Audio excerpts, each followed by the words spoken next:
Hello student, welcome to our channel Naaz Academy Education. Hope आप लोग सब ठीक होंगे और सेफ होंगे। आज हम लोग देखने वाले एनसीईआरटी हिंदी जो हमारा विधान है, भाग 2 क्लास 12th का। उसका हम लोग सेकंड चैप्टर देखने वाले हैं, जूझ।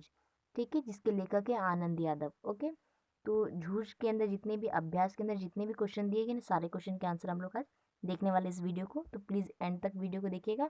और आप सबसे रिक्वेस्ट है कि अगर सेकंड चैप्टर देख रहे हो तो फर्स्ट चैप्टर नहीं देखा तो जाओ, डिस्क्रिप्शन बॉक्स में लिंक है, वहाँ भी मिल जाएगा। तो ऊपर आई बटन पे भी आपको वीडियो मिल जाएगा। ठीक है, तो चलिए स्टार्ट करते हैं वीडियो को। और रिक्वेस्ट ये है कि प्लीज़ वीडियो को शेयर ज़रूर कीजिएगा। ओके, चलिए स्टार्ट करते हैं। ओके, तो हमारा अभ्यास का पहला क्वेश्चन ये है कि जूझ शीर्षक के औचित्य पर विचार करते हुए यह स्पष्ट करें कि क्या यह शीर्षक कथा नायक की किसी केंद्रीय चारित्रिक विशेषता को उजागर करता है। तो सबसे पहले तो ये समझो कि शीर्षक क्या होता है। शीर्षक का मतलब होता है टाइटल, किसी भी चीज़ का टाइटल। ठीक है, तो जो हमारा जो लेसन है उसका नाम क्या है, जूझ। जो चैप्टर है हमारा जूझ, तो वो उसका क्या हुआ, शीर्षक हो गया उस चैप्टर का। ओके, तो शीर्षक उसी को बोलते हैं। चलिए इसका आंसर देखते हैं। आंसर लिखेंगे, शीर्षक किसी भी रचना के मुख्य भाव का व्यक्त करता है। इस पाठ का शीर्षक जूझ पूरे अध्याय में व्याप्त है। जूझ का अर्थ यह है संघर्ष। इसमें कथा नायक आनंद ने पाठशाला जाने के लिए संघर्ष किया है। यह एक किशोर के देखे और भोगे हुए गवाही जीवन के खुरदरे यथार्थ व परिवेश को विश्वसनीय ढंग से व्यक्त करता है। इससे अतिरिक्त आनंद की माँ भी अपने स्तर पर संघर्ष करती है। लेखक के संघर्ष में उसकी माँ, देसाई सरकार, मराठी व गणित के अध्यापक ने सहयोग दिया। अतः यह शीर्षक स्वतः उपयुक्त है। इस कहानी के कथानायक में संघर्ष की प्रवृत्ति है। उसका पिता उसको पाठशाला जाने से मना करता है। इसके बावजूद कथानायक माँ को पक्ष में करके देसाई सरकार की सहायता लेता है। वह दादा व देसाई सरकार के समक्ष अपना पक्ष रखता है तथा अपने ऊपर लगे आरोपों को उतार देता है। आगे बढ़ने के लिए वह हर एक कठिन शर्त मानता है। पाठशाला में भी वह नए माहौल में ढलने, कविता रचने आदि के लिए संघर्ष करता है। इस प्रकार यह शीर्षक कथा नायक की केंद्रीय चारित्रिक विशेषताओं को उजागर करता है। तो ये फर्स्ट का आंसर हो गया। सेकेंड क्वेश्चन है, स्वयं कविता रच लेने का आत्मविश्वास लेखक के मन में कैसे पैदा हुआ। सेकेंड क्वेश्चन का आंसर देखेंगे।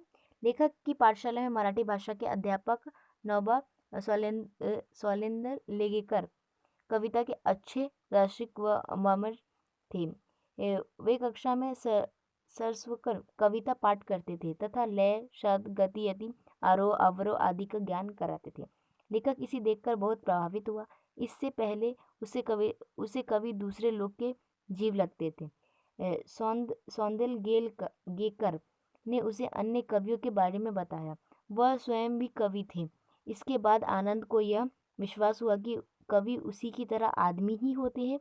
एक बार उसने देखा कि उसके अध्यापक ने अपने घर की मालती लता पर ही कविता लिख दी। तब उसे लगा कि वह अपने आसपास के दृश्यों पर कविता बना सकता है। इस प्रकार उसके मन में स्वयं कविता रच लेने की आत्मविश्वास पैदा हुआ।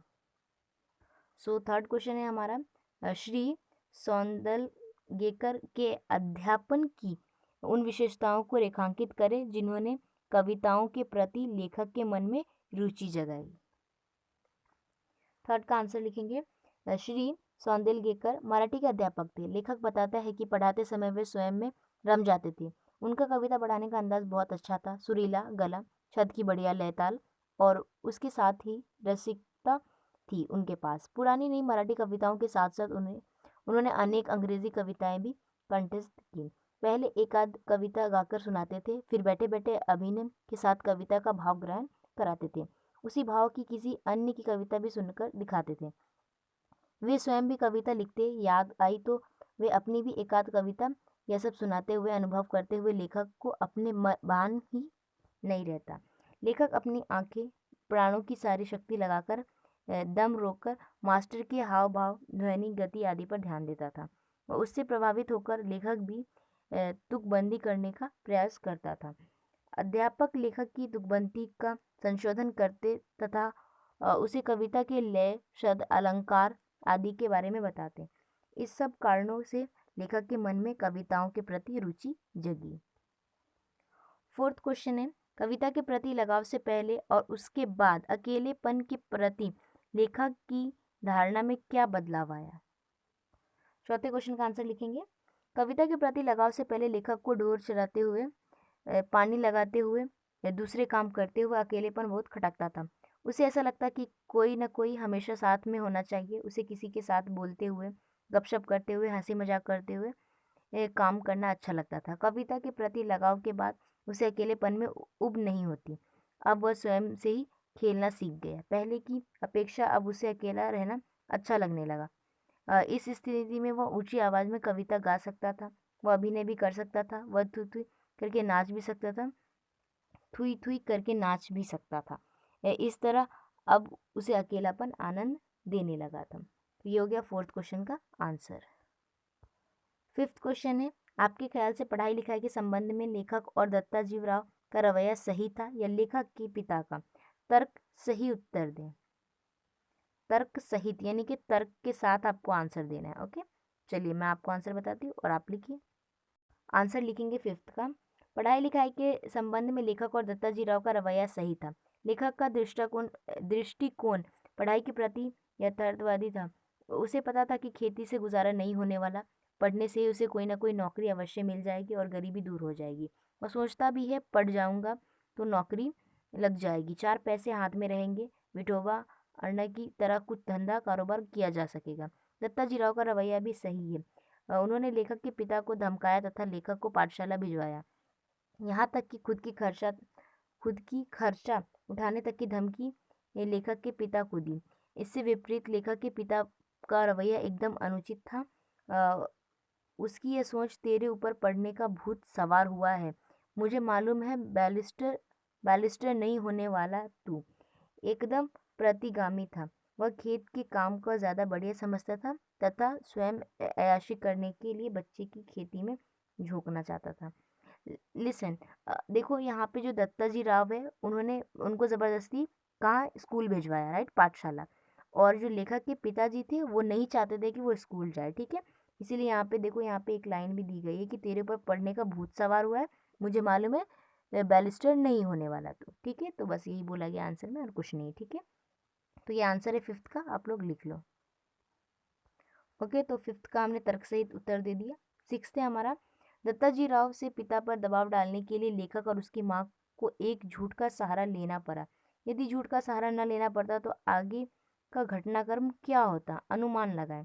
यानी कि देखो, उन्होंने एक झूठ का सहारा लिया, उसकी वजह से वो जो लेखक है वो स्कूल जा पाए, राइट। तो अगर वो नहीं लेते, उस झूठ की हेल्प नहीं लेते, तो आगे क्या होता, यानी कि क्या लेखक स्कूल जा पाते हैं, तब कुछ भी आपको सोचना है, यानी कि अनुमान लगाना है ऐसा, ठीक है, क्या हो सकता था। चलिए इसका आंसर देखते हैं क्या होगा। तो जो हमारा छठा क्वेश्चन है उसका आंसर ये है, अनुमान लगाएं।